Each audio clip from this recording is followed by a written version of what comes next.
नमस्कार दोस्तों, स्वागत है आप सभी का आपके अपने इस YouTube channel moral stories with me पर, जिसमें मैं आपको पर डे एक नई कहानी लेकर के आता हूं। तो चलिए शुरुआत करते हैं एक नई स्टोरी जिसका नाम है विक्रम और बेताल। और जिन लोगों ने मेरे अभी इस चैनल को सब्सक्राइब नहीं किया है वो कृपया जल्दी से जल्दी कर लें, ताकि आने वाली नई वीडियो का नोटिफिकेशन भी उन्हें मिल सके। चलिए शुरुआत करते हैं। बहुत पुरानी बात है, धारा नगरी में गंधर्वसेन नाम का एक राजा राज करते थे। उसके 4 रानियां थीं। उनके 6 लड़के थे जो सब के सब बड़े ही चतुर और बलवान थे। संयोग से एक दिन राजा की मृत्यु हो गई और उनकी जगह उनका बड़ा बेटा शंख गद्दी पर बैठा। उसने कुछ दिन राज किया, लेकिन छोटे भाई विक्रम ने उसे मार डाला और स्वयं राजा बन बैठा।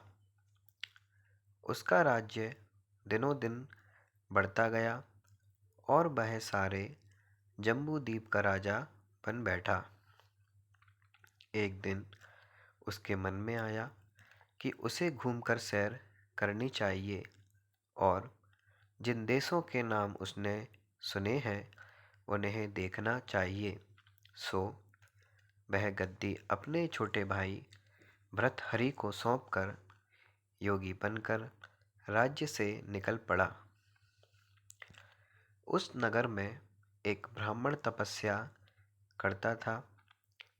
एक दिन देवता ने प्रसन्न होकर उसे एक फल दिया और कहा कि इसे जो भी खाएगा वह अमर हो जाएगा।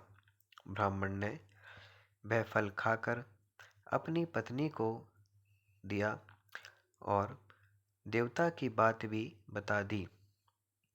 ब्रह्माणी बोली, हम अमर होकर क्या करेंगे? हमेशा भीख मांगते रहेंगे? इससे तो मरना ही अच्छा है। तुम इस फल को ले जाकर राजा को दे आओ और बदले में कुछ धन ले आओ। यह सुनकर ब्राह्मण फल लेकर राजा भर्तहरि के पास गया और सारा हाल कह सुनाया। भर्तहरि ने फल ले लिया और ब्राह्मण को 1,00,000 रुपए देकर विदा कर दिया। भर्तहरि अपनी एक रानी को बहुत चाहता था। उसने महल में जाकर वह फल उसी को दे दिया। रानी की मित्रता शहर कोतवाल से थी। जिसने वह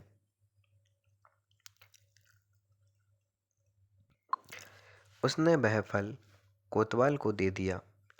कोतवाल एक वेश्या के पास जाया करता था। वह उस फल को उस वेश्या को दे आया।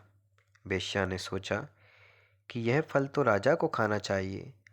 वह उसे लेकर राजा भर्तहरि के पास गई और उसे दे दिया। भर्तहरि ने उसे बहुत सा धन दिया, लेकिन जब उसने फल को अच्छी तरह से देखा तो पहचान लिया।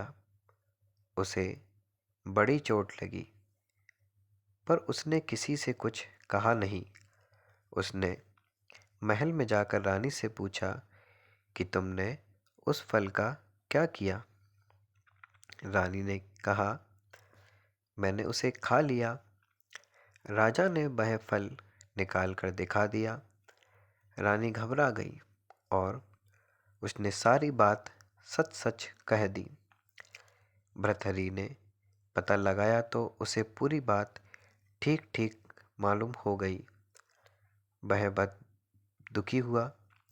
उसने सोचा, यह दुनिया माया जाल है, इसमें अपना कोई नहीं। वह फल लेकर बाहर आया और उसे धुलवाकर स्वयं खा लिया। फिर राजपाट छोड़ योगी का भेष बना जंगल में तपस्या करने चला गया। भृतहरि के जंगल में चले जाने से विक्रम की गद्दी सूनी हो गई। जब राजा इंद्र को यह समाचार मिला तो उन्होंने एक देव को धारा नगरी की रखवाली के लिए भेज दिया। वह रात दिन वहीं रहने लगा।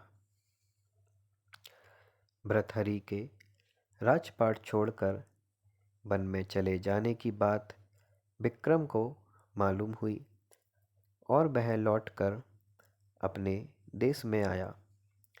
आधी रात का समय था। जब वह नगर में घुसने लगा तो देव ने उसे रोका। राजा ने कहा, मैं विक्रम हूँ, यह मेरा राज है, तुम रोकने वाले होते कौन हो? देव बोला, मुझे राजा इंद्र ने इस नगर की चौकसी के लिए भेजा है। तुम सच्चे राजा विक्रम हो तो आओ पहले मुझसे लड़ो। दोनों में लड़ाई हुई। राजा ने जरा सी देर में देव को पछाड़ दिया। तब देव बोला, हे राजन, तुमने मुझे हरा दिया, मैं तुम्हें जीवन दान देता हूँ। इसके बाद देव ने कहा, राजन, एक नगर और एक नक्षत्र में तुम 3 आदमी पैदा हुए थे।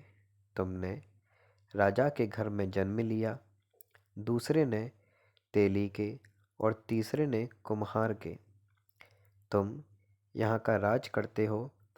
तेली पाताल का राज करता था।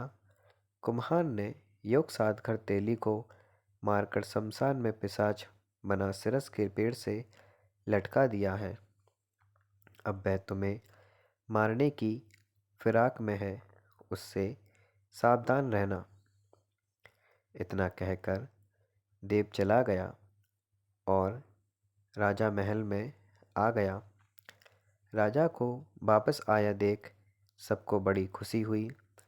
नगर में आनंद मनाया गया। राजा फिर राज करने लगा। एक दिन की बात है कि शांतिशील नाम का एक योगी राजा के पास दरबार में आया और उसे एक फल लेकर चला गया। राजा को आशंका हुई कि देव ने जिस आदमी को बताया था कहीं वही तो नहीं है। यह सोच उसने फल नहीं खाया, भंडारी को दे दिया। योगी आता और राजा को एक फल दे जाता। संयोग से एक दिन राजा अपना अस्तबल देखने गया था। योगी वहीं पहुंच और फल राजा के हाथ में दे दिया। राजा ने उसे उछाला तो वह हाथ से छूटकर धरती पर गिर पड़ा। राजा ने उसे उछाला तो वह हाथ से छूटकर धरती पर गिर पड़ा। उसी समय एक बंदर ने झपट कर उसे उठा लिया और तोड़ डाला। उसमें से एक लाल निकला जिसकी चमक से सबकी आंखें चौंधिया गईं। राजा को बड़ा अचरज हुआ। उसने योगी से पूछा, आप ये लाल मुझे रोज क्यों दे जाते हैं? योगी ने जवाब दिया, महाराज, राजा गुरु ज्योतिषी वेद और बेटी, इनके घर कभी खाली हाथ नहीं जाना चाहिए।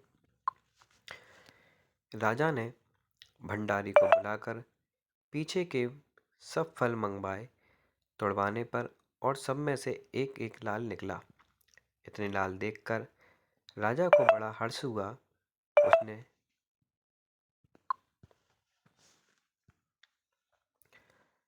जौहरी को बुलवाकर उनका मूल्य पूछा। जौहरी बोला, महाराज, ये लाल कितने कीमती हैं कि इनका मोल करोड़ों रुपए में भी नहीं आंका जा सकता। एक एक लाल एक एक राज्य के बराबर है। यह सुनकर राजा योगी का हाथ पकड़कर गद्दी पर ले गया। बोला, योगीराज, आप सुनी हुई बुरी बातें दूसरों के सामने नहीं कही जाती। राजा उसे अकेले में ले गया। वहां जाकर योगी ने कहा, महाराज, बात यह है कि गोदावरी नदी के किनारे मसान में मैं एक मंत्र सिद्ध कर रहा हूँ। उसके सिद्ध हो जाने पर मेरा मनोरथ पूरा हो जाएगा। तुम एक रात मेरे पास रहोगे तो मंत्र सिद्ध हो जाएगा। एक दिन रात को हथियार बांधकर तुम अकेले मेरे पास आ जाना। राजा ने कहा, अच्छी बात है। इसके उपरांत योगी दिन और समय बताकर अपने मठ में चला गया। वह दिन आने पर राजा अकेला वहां पहुंचा। योगी ने उसे अपने पास बिठा लिया। थोड़ी देर बैठकर राजा ने पूछा, महाराज, मेरे लिए क्या आज्ञा है? योगी ने कहा, राजन, यहाँ से दक्षिण दिशा में 2 कोस की दूरी पर मसान में एक सरस के पेड़ पर एक मुर्दा लटका है। उसे मेरे पास ले आओ, तब तक मैं यहाँ पूजा करता हूँ। यह सुनकर राजा वहां से चल दिया। बड़ी भयंकर रात थी। चारों ओर अंधेरा फैला था। पानी बरस रहा था। भूत प्रेत शोर मचा रहे थे।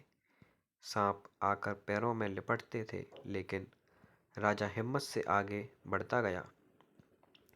जब वह मसान में पहुंचा तो देखता क्या है कि शेर दहाड़ रहे हैं, हाथी चिंघाड़ रहे हैं, भूत प्रेत आदमियों को मार रहे हैं। राजा बेधड़क चलता गया और सिरस के पेड़ के पास पहुंच गया। पेड़ जड़ से फुनगी तक आग से दहक रहा था। राजा ने सोचा, हो न हो यह वही योगी है जिसने बात देव से बताई थी। पेड़ पर रस्सी से बंधा मुर्दा लटक रहा था। राजा पेड़ पर चढ़ गया और तलवार से रस्सी काट दी। मुर्दा नीचे गिर पड़ा और दहाड़ मार मार कर रोने लगा। राजा ने नीचे आकर पूछा, तू कौन है? राजा का इतना कहना था कि वह मुर्दा खिलखिलाकर हंस पड़ा। राजा को बड़ा अचरज हुआ। तभी वह मुर्दा फिर पेड़ पर जा लटका। राजा फिर चढ़कर ऊपर गया और रस्सी काट मुर्दे का बगल में दबा नीचे आया। बोला, बता तू कौन है? मुर्दा चुप रहा। तब राजा ने उसे एक चादर में बांधा और योगी के पास ले चला। रास्ते में वह मुर्दा बोला, मैं बेताल हूँ। तू कौन है और मुझे कहाँ ले जा रहा है? राजा ने कहा, मेरा नाम विक्रम है। मैं धारा नगरी का राजा हूँ। मैं तुझे योगी के पास ले जा रहा हूँ। बेताल बोला, मैं एक शर्त पर चलूँगा। अगर तू रास्ते में बोलेगा तो मैं लौटकर पेड़ पर जा लटकूंगा। राजा ने उसकी बात मान ली। फिर बेताल बोला, पंडित, चतुर और ज्ञानी, इनके दिन अच्छी अच्छी बातों में बीतते हैं, जबकि मूर्खों के दिन कलह और नींद में। अच्छा होगा कि हमारी राह भली बातों की चर्चा में बीत जाए। मैं तुझे एक कहानी सुनाता हूँ, ले सुन। आगे की कहानी हम नेक्स्ट स्टोरी में पढ़ेंगे। जिन लोगों ने मेरे चैनल को सब्सक्राइब नहीं किया है वो सब्सक्राइब कर लें, ताकि नेक्स्ट स्टोरी का नोटिफिकेशन उनको समय पर मिल सके। धन्यवाद।